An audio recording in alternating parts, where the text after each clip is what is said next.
lichens. So what are lichens? They are the symbiotic association. That is the relationship between the algae and fungi. So here symbiotic means both are mutually benefited.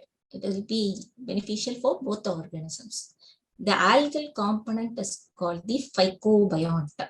So phycobiont is the algae and fungi will be together, and the algal component is called phycobiont, and it is autotrophic. That is, they can produce their own food, and the main algae that is present will be either the member of Chlorophyceae or blue-green algae, Cyanophyceae. The algal component usually will be either a green algae or a blue-green algae. And the fungal component is mycobiont. So mycobiont, and it is dependent on the algae for its food. And here the fungal component usually it will be an ascomycete or a basidiomycete.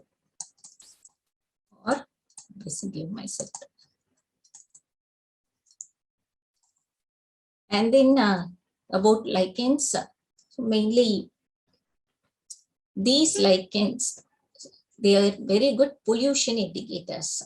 And also here we saw that the algae prepare food for fungi. And what does the fungi do? Fungi provide shelter and also helps in absorbing the mineral nutrients and water for its partner. So both of them are mutually benefited. Algae prepare food and fungi helps in the absorption of minerals and water. And they are good pollution indicators. So what sense? How they indicate that there is a pollution? So if there are more amount of or higher level of sulfur dioxide is present, this lichens, they cannot grow in that atmosphere. So when there are more industries which release more amount of sulfur dioxide, then there will be no lichens in that area.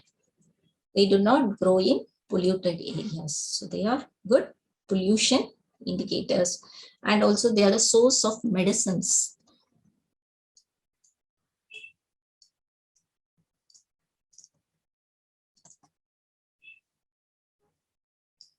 So these are the main role played by lichens. So both the algae and fungi are featured, and they are the source of medicine, and they are very good pollution indicators.